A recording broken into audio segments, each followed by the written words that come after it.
The pen trembled in his calloused fingers.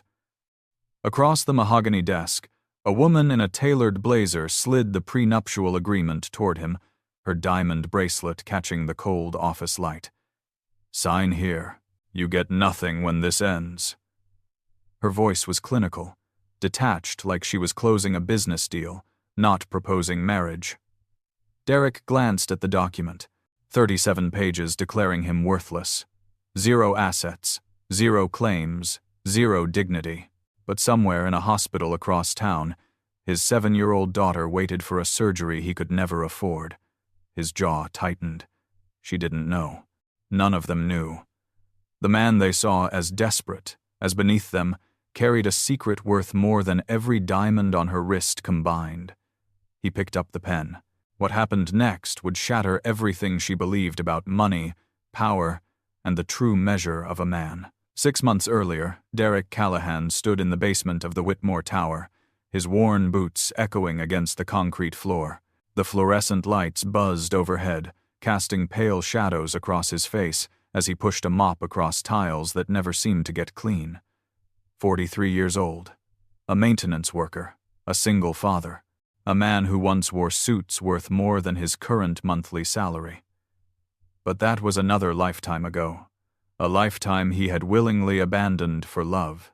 He checked his watch, the cracked face reflecting the harsh light. 3 more hours until his shift ended. 3 more hours before he could pick up Penny from the after-school program and pretend everything was fine. His daughter believed in superheroes, in magic, in fathers who could fix anything with their bare hands.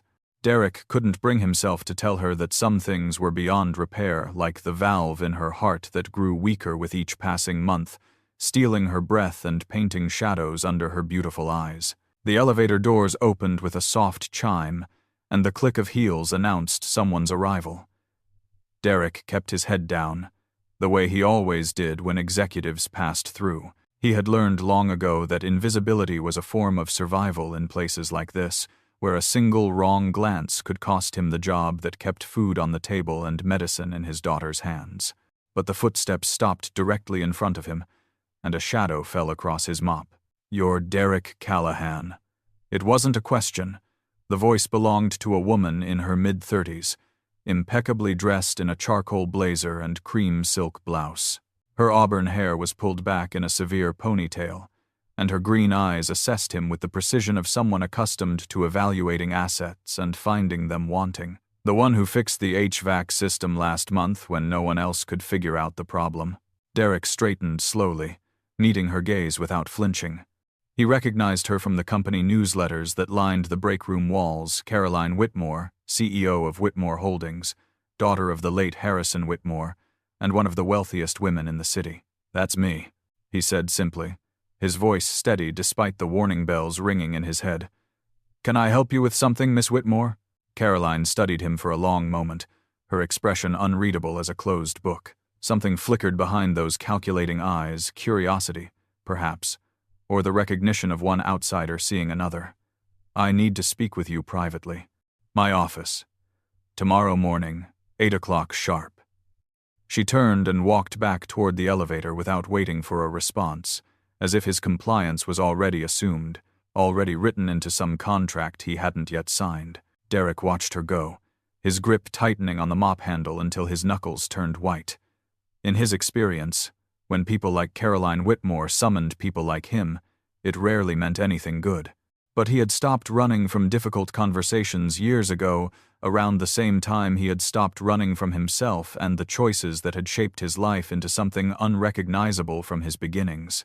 That night, Derek sat beside Penny's bed in their cramped apartment, watching her chest rise and fall with shallow breaths. The medical bills were stacked on the kitchen table like accusations numbers that grew larger every month while his paycheck stayed stubbornly small. The surgeon had been clear. Without the operation, Penny had maybe a year, maybe less. The words echoed in Derek's head like a death sentence, and he would have sold his soul to change them. He brushed a strand of hair from his daughter's forehead, remembering how Melissa used to do the same thing when she couldn't sleep. "I'm going to fix this," he whispered to the darkness. "I promise." The next morning, Derek arrived at Caroline's office wearing his cleanest flannel shirt and the one pair of khakis that didn't have patches on the knees. He had ironed them himself at 4 a.m, pressing out wrinkles while Penny slept peacefully in the next room, unaware of the weight her father carried. Her assistant, a nervous young man with perfectly styled hair and fingernails bitten to the quick, ushered him into a corner office that occupied more square footage than Derek's entire apartment. Floor-to-ceiling windows overlooked the city skyline, and the furniture probably cost more than his annual salary. Caroline sat behind a massive glass desk, her fingers steepled beneath her chin like a queen deciding the fate of a peasant. She gestured to the chair across from her without any pleasantries, without the small talk that people use to fill uncomfortable silences. "Sit." Derek sat, his posture relaxed despite the tension coiling in his stomach like a snake preparing to strike. He had faced worse than corporate intimidation in his life. Much worse. The memory of his father's fury, of doors slamming shut on everything he had once been, still echoed in his bones. "What's this about, Miss Whitmore?" "I'll get straight to the point." Caroline leaned forward, her eyes locked on his with an intensity that might have made a lesser man flinch. "I'm aware of your situation. Your daughter, Penny, isn't it, requires a cardiac procedure that your insurance won't cover.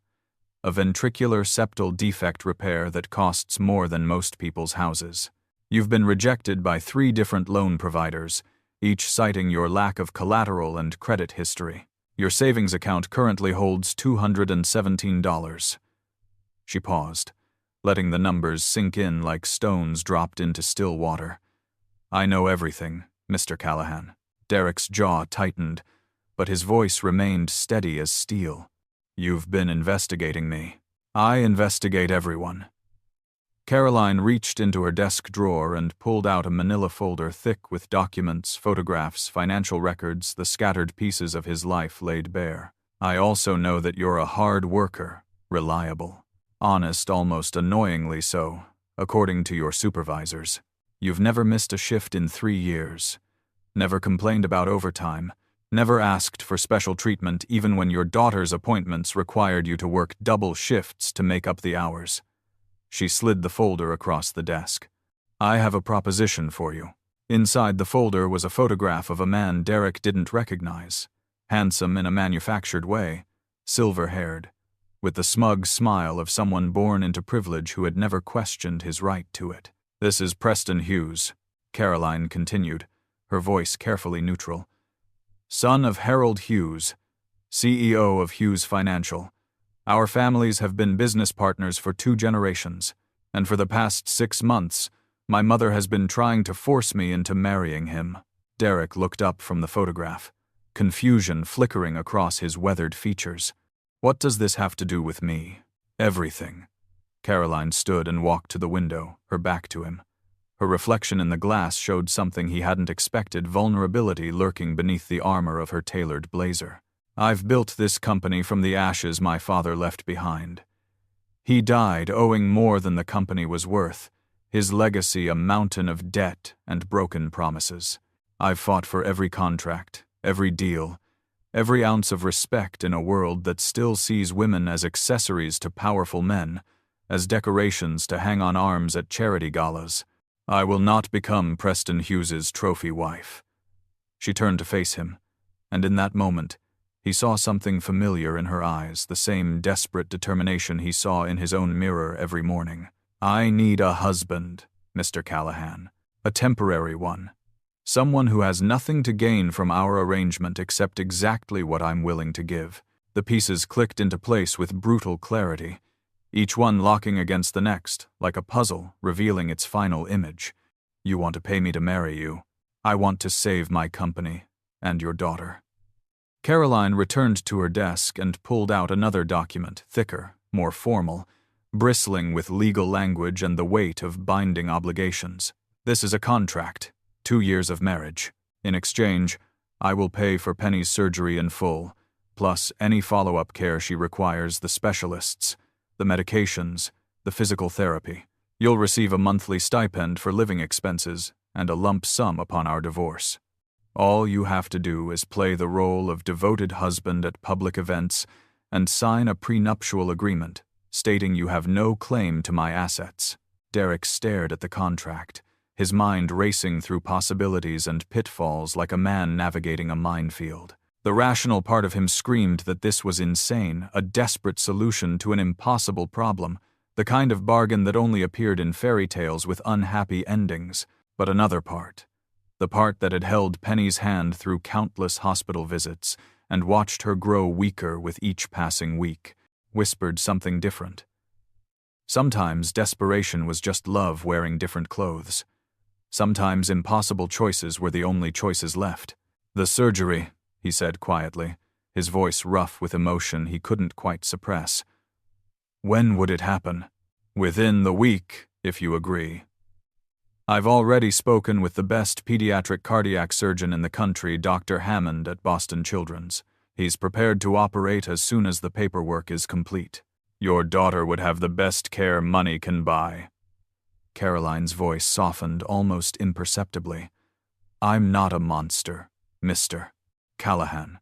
I simply recognize an opportunity that benefits us both." Derek closed his eyes, and for a moment, he was somewhere else entirely. He was 23 again, standing in his father's mahogany-paneled study, being told that his choice to marry Melissa, a waitress from the wrong side of town who laughed like music and saw him as he truly was, would cost him everything. His inheritance, his family, his place in a world of country clubs and trust funds and expectations carved in stone. He remembered the weight of that decision, the way his father's face had hardened into something unrecognizable, something cruel. "If you walk out that door with her, you're no longer my son." And he remembered choosing love anyway, without hesitation, without regret. Melissa had been gone for 7 years now, taken by complications during Penny's birth, slipping away while Derek held their daughter for the first time and whispered promises he wasn't sure he could keep. But her memory lived in their daughter's smile, in the way Penny tilted her head when she was thinking, in the small acts of kindness she showed to everyone she met, the same kindness that had first drawn Derek to a waitress with paint-stained fingers and dreams of becoming an artist. Derek had given up a fortune once for love. He could swallow his pride now for the same reason. "I'll do it," he said, opening his eyes and meeting Caroline's gaze with a steadiness that seemed to surprise her. "But I have conditions." Caroline's eyebrow arched with something like surprise, perhaps even respect. "You're in no position to negotiate, Mr. Callahan. Maybe not, but I'm in a position to walk away." Derek met her gaze steadily, unflinching. "I won't lie to my daughter. She's 7, not stupid. She'll know this is an arrangement, not a fairy tale romance. And I won't pretend to be something I'm not in private. I'm not going to perform for an audience of one. In public, I'll play whatever role you need, but behind closed doors, I'm still the maintenance worker who fixes things. That doesn't change." For a long moment, Caroline simply stared at him, reassessing, recalculating. Then, slowly, the corner of her mouth curved upward, not quite a smile, but the closest thing to warmth he had seen from her. "You're more interesting than I expected, Mr. Callahan. Fine, your terms are acceptable." She slid a pen across the desk, silver and heavy, probably worth more than his car. "Welcome to the family." The wedding was a calculated spectacle, intimate enough to seem genuine, extravagant enough to make headlines and silence skeptics. Caroline had orchestrated every detail with the precision of a military campaign, from the guest list to the flowers to the exact moment the photographer would capture their first kiss. Derek played his part flawlessly, smiling when directed, placing his hand on the small of her back with rehearsed familiarity that felt strange against his calloused palms. But it was Penny who stole the show. Caroline had insisted the girl attend, arguing that a happy child would sell the narrative better than any amount of staging, and besides, what kind of father gets married without his daughter present? What she hadn't anticipated was the way Penny would clutch Derek's hand during the vows, her small fingers tight with a mixture of confusion and hope. She hadn't anticipated how Penny would whisper, "Daddy looks like a prince," loud enough for the front row to hear, drawing soft laughter from even the most cynical guests, and she certainly hadn't anticipated the tears that would spring to her own eyes when the little girl presented her with a crown made of paper and crayon-drawn jewels, its construction clearly representing hours of careful work. "For you," Penny had said solemnly, her brown eyes so like her mother's. Derek had thought with a familiar pang fixed on Caroline's face. "Because you're helping Daddy, that makes you a good person. Good people deserve crowns." Something shifted in Caroline's expression that day, a crack in the armor she wore so carefully, so constantly. Derek saw it, filed it away in the part of his mind that noticed everything, and said nothing. Some truths needed time to find their voice, like seeds that required darkness before they could reach toward light. The surgery happened 3 days later, in a gleaming hospital that smelled of antiseptic and desperate hope. Derek sat in the waiting room for 11 hours, his hands clasped so tightly his knuckles turned white, then numb. He counted ceiling tiles. He memorized the pattern of the carpet. He prayed to a God he wasn't sure he believed in anymore, making promises he would gladly keep, if only, if only, if only. Caroline arrived unannounced around hour 6, still wearing her business suit from a board meeting, her heels clicking against the linoleum with a sound that had become unexpectedly familiar. She sat beside him without speaking, without asking questions or offering platitudes. Her presence a silent acknowledgement that some moments transcended contracts and arrangements. She brought him coffee black, 2 sugars, exactly how he took it, though he couldn't remember ever telling her that. When the surgeon finally emerged with news that the operation had been successful, that Penny's heart was beating strong and steady for the first time in her young life, Derek broke. 7 years of grief, fear, and exhaustion poured out of him in the sterile hallway, and he didn't care who saw. He didn't notice Caroline's hand on his shoulder at first, or the way her own eyes glistened in the fluorescent light. He only knew that his daughter would live, that he would watch her grow up, and nothing else mattered. "Thank you," he managed finally, his voice wrecked and raw. "I know this is just business to you, but thank you." Caroline didn't respond immediately. When she spoke, her voice was strange, almost uncertain. "She called me last night. Penny, your babysitter let her use the phone." She paused. She wanted to tell me that she was scared, but she knew everything would be okay because her daddy always fixed things. And now she had a mommy too. Another pause. She asked if I would hold her hand during the surgery. When she woke up, Derek looked at her then. Really looked, seeing past the carefully constructed facade to something fragile underneath. "What did you tell her?" "What? I told her I would try." Caroline's jaw tightened. "I don't break promises to children." The months that followed were a study in contradictions, 2 parallel lines that somehow kept intersecting despite the geometry of their arrangement.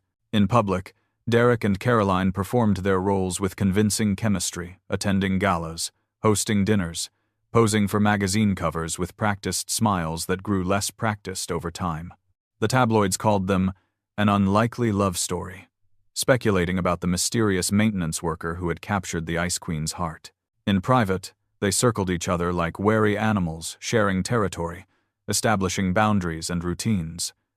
Caroline worked 18-hour days, returning to the penthouse only to sleep and change clothes. Derek filled his time with Penny's recovery, homeschooling her during the weeks she couldn't attend regular classes, reading her stories until she fell asleep, watching the color return to her cheeks day by day like a miracle unfolding in slow motion. But parallel lines, as Derek's father used to say during rare moments of philosophy between business lectures, have a way of bending in unexpected directions. It started with small things, almost imperceptible. Caroline began leaving earlier on mornings when Penny had physical therapy appointments, citing schedule changes that Derek suspected were entirely fabricated. She started asking questions at dinner, genuine questions about Penny's progress, about Derek's day, about the apartment he'd lived in before moving into her penthouse with its cold marble floors and million-dollar views. One evening, Derek came home to find Caroline sitting cross-legged on the floor of Penny's bedroom, listening with rapt attention as the girl explained why dragons were better than unicorns. Her blazer was discarded on the bed. Her hair had escaped its severe ponytail.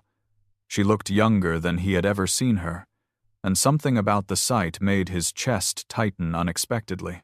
Dragons can fly and breathe fire, Penny argued earnestly, gesturing with the plastic dragon clutched in her small hand. Unicorns just have a horn. That's not even a weapon. It's like going to battle with a party hat. A compelling argument, Caroline replied, her voice softer than Derek had ever heard it. But unicorns are magical. Their horns can heal any wound, cure any sickness. That seems pretty powerful to me. That's true. Penny considered this seriously, her brow furrowed in thought. Maybe they could be friends. The dragon could protect the unicorn from bad guys, and the unicorn could heal the dragon when it gets hurt in fights. Caroline's eyes met Derek's across the room, and something passed between them, an understanding that neither was prepared to name, a recognition of walls beginning to crumble. Maybe they could, she said quietly. Maybe that's what partnership really means. The shift was gradual after that, imperceptible to anyone watching from outside. Caroline began eating breakfast with them instead of rushing to the office at dawn. She attended Penny's school play, sitting in the front row with her phone turned off for the first time in years, applauding so hard her palms turned red. She learned to make grilled cheese sandwiches because they were Penny's favorite, burning the first 7 attempts spectacularly before producing something that was merely slightly charred. "It's perfect," Penny declared, taking a bite with the diplomatic grace of a child who understood effort mattered more than outcome. "Crispy. That's one word for it," Derek said dryly, earning him a wadded napkin thrown at his head. And Derek, despite his best intentions, began to see the woman behind the CEO. He noticed how she rubbed her temples when she thought no one was watching, carrying the weight of an empire on shoulders that sometimes trembled with exhaustion.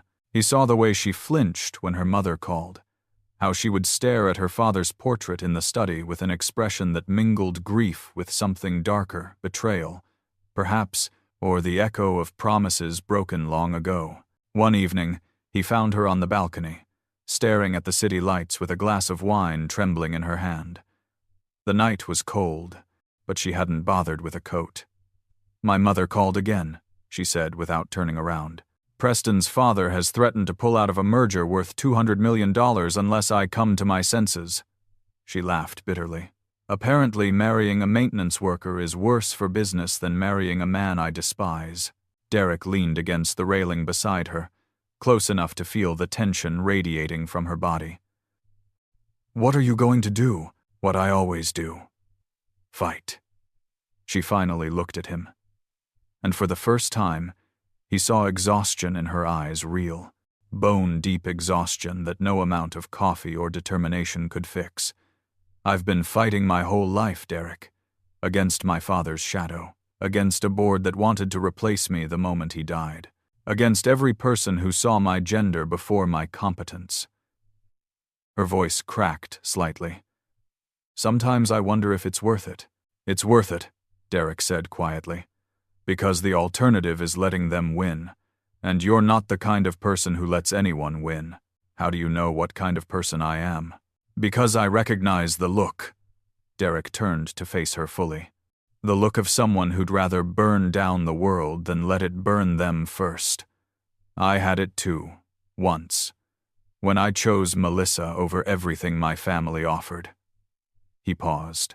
"The difference is, you're burning yourself down in the process. And that's not strength. That's just another form of surrender." Caroline studied his face in the dim light, searching for something. "How do you do it? How do you stay so steady after everything you've been through?" Derek thought of Melissa, of the fortune he'd walked away from, of the years spent learning that happiness couldn't be measured in bank accounts or square footage. "I stopped fighting for things and started fighting for people. It makes the battles easier to choose." The silence stretched between them, heavy with unspoken questions. Then Caroline did something Derek didn't expect. She leaned her head against his shoulder, just for a moment, like a soldier laying down arms. "Thank you," she whispered. "For being here. For being you." Derek said nothing, but he didn't pull away. The confrontation came 6 months into their arrangement, at a charity gala hosted by Caroline's mother. Judith Whitmore was a woman carved from ice and old money, with silver hair swept into an immaculate chignon and eyes that could freeze champagne at 20 paces.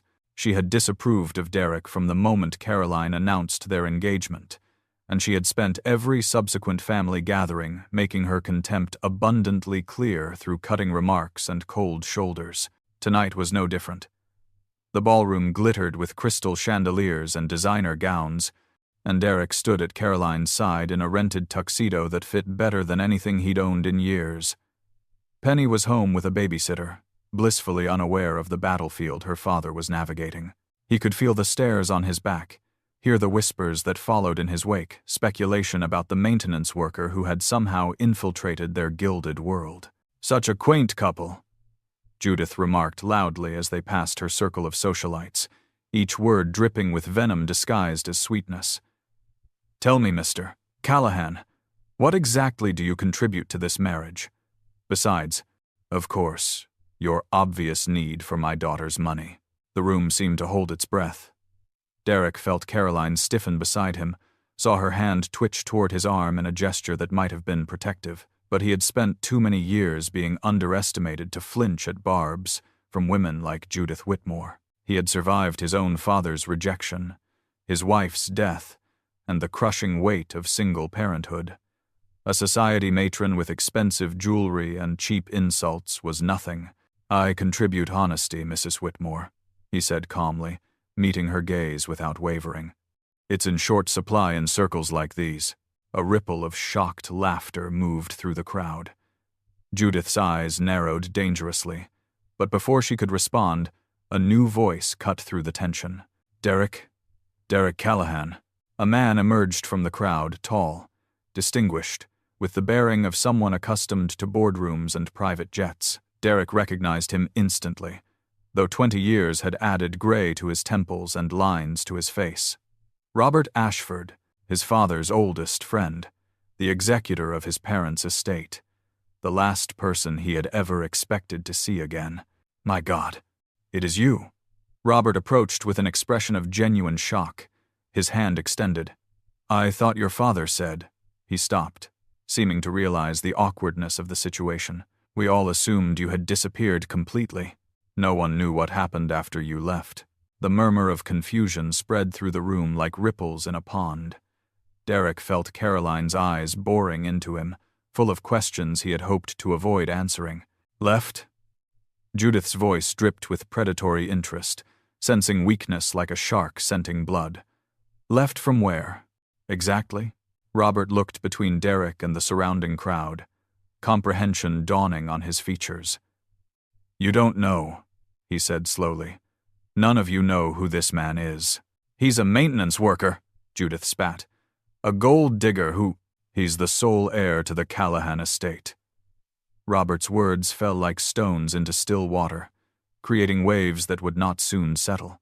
His father was Gregory Callahan, founder of Callahan Industries, worth over $300 million before his death. Derek walked away from everything 20 years ago to marry a woman his family disapproved of. He turned to Derek with something like respect in his eyes. "The lawyers have been trying to locate you for months, after your father passed, and then your mother shortly after. The inheritance reverted to you. All of it. Roughly $1 million in liquid assets, plus the family holdings." Silence. Complete, absolute silence. Derek stood motionless, feeling the weight of every stare in the room. He had known about the inheritance the lawyers had tracked him down 6 months ago, shortly before Caroline's proposition. The paperwork was still sitting in a drawer in his apartment, unsigned, untouched. He had never intended to take the money, never wanted anything that connected him to a family that had rejected him for choosing love over legacy. But now, watching Judith Whitmore's face drain of color, watching the realization dawn on everyone who had ever looked at him with contempt, he understood that some truths demanded witnesses. "The prenup," Caroline whispered beside him. "You signed a prenup," declaring you had nothing, because I didn't want anything from you. Derek turned to face her fully, ignoring the crowd, ignoring her mother, ignoring everything except the woman who had somehow become more than a business arrangement. I didn't sign that document because I was desperate, Caroline. I signed it because your money was never what I wanted. Then why? Her voice cracked. Why didn't you tell me? Because I needed to know. Derek reached for her hand, feeling her fingers tremble against his palm. I needed to know if you could see me, really see me, without the numbers attached. The same way I needed to know if I could love someone again without conditions or contracts.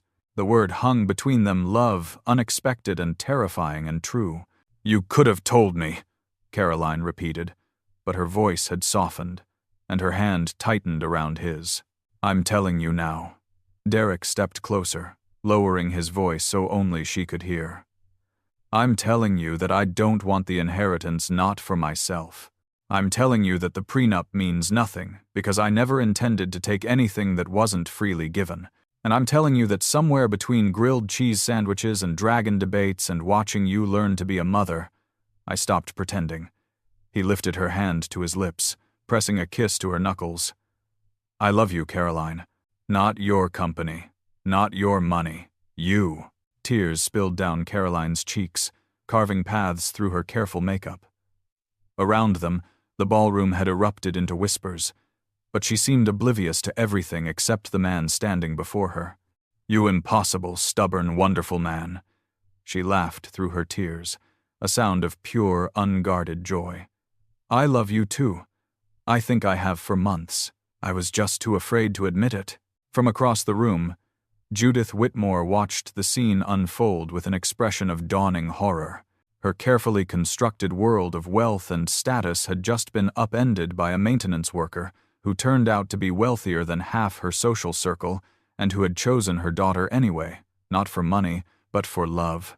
The weeks following the gala brought changes that Derek could never have predicted. He finally signed the inheritance papers not for himself, but for Penny's future and for a dream that Melissa had once shared with him on a starlit night long ago. She had wanted to help families like hers, families where love was abundant but money was scarce, where parents had to choose between food and medicine, between rent and hope. The Melissa Callahan Foundation launched 3 months later, funded entirely by Derek's inheritance. It provided financial assistance to families facing catastrophic medical expenses, ensuring that no parent would ever have to choose between bankruptcy and their child's life. The first grant went to a single mother whose son needed the same cardiac surgery that had saved Penny. When Derek handed her the check, she wept in his arms, a stranger connected by the universal language of parental love. This is what she would have wanted, Derek said at the foundation's launch, his voice steady even as his eyes glistened. Melissa believed that kindness was contagious. That one act of generosity could ripple outward forever, touching lives you'd never even know about. He looked at Caroline, standing beside him with Penny's hand in hers.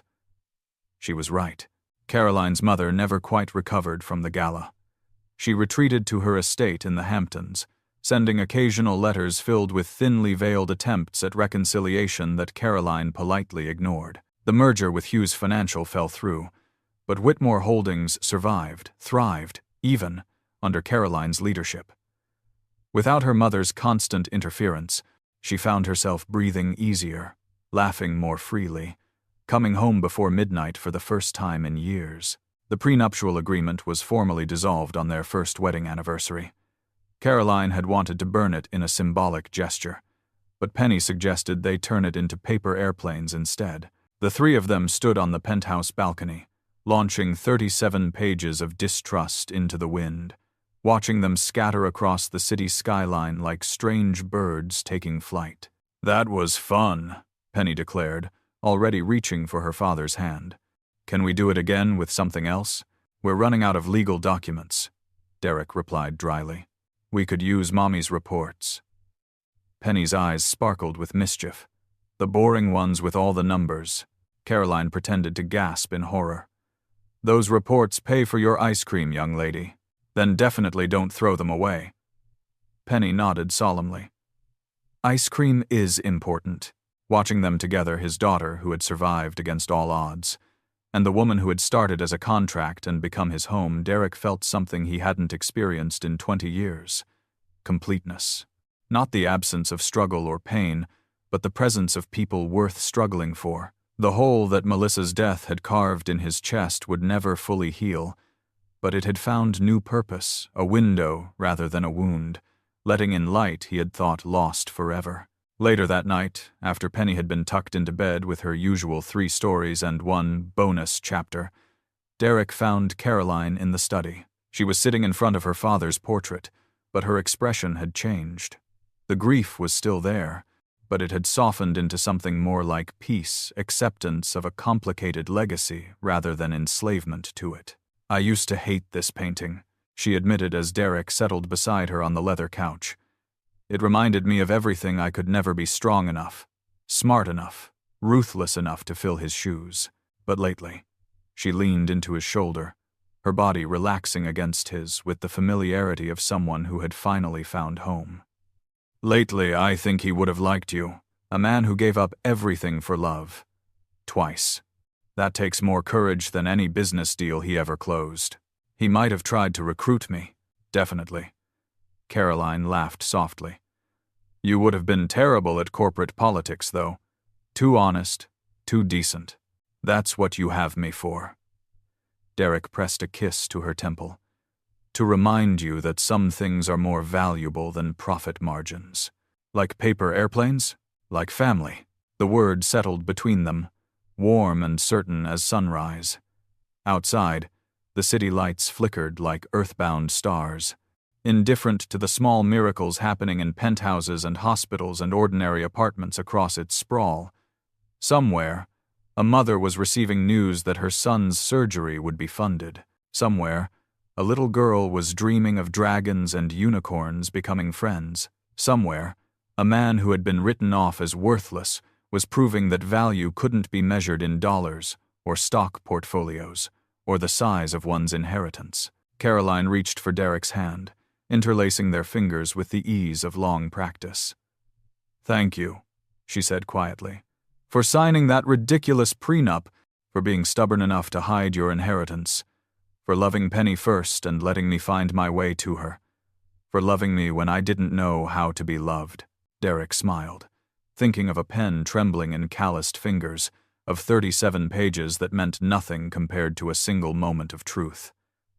"Thank you for seeing past the mop. The mop was very impressive. Great technique. Years of practice."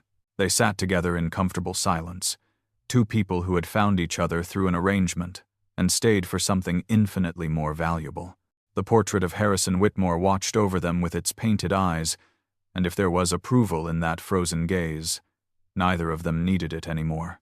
They had already found what mattered. Outside, the city breathed and glittered and continued its endless dance of ambition and survival. But in a penthouse high above the noise, a maintenance worker and a CEO held hands and watched the dawn approach, proof that sometimes the most valuable things in life are the ones that can't be measured at all. Years later, people would ask Derek how he knew that signing that prenup would lead to something real, how he knew that Caroline was worth the risk, worth the humiliation, worth the judgment of strangers who saw only his worn clothes and calloused hands. He never had a good answer, at least not one that satisfied the curious or the skeptical. The truth was simpler and more complicated than any explanation could capture. He hadn't known, he had hoped, he had trusted, and somewhere in the space between desperation and faith, he had found something worth more than any inheritance, a family built not from blood or contracts, but from something far more enduring, the simple, stubborn choice to love. And somewhere in the next room, a little girl with a healed heart dreamed of paper crowns and grilled cheese sandwiches and dragons who protected unicorns. She dreamed of a father who fixed everything, and a mother who had learned to love. She dreamed of forever, and in that penthouse high above the city, forever seemed possible at last.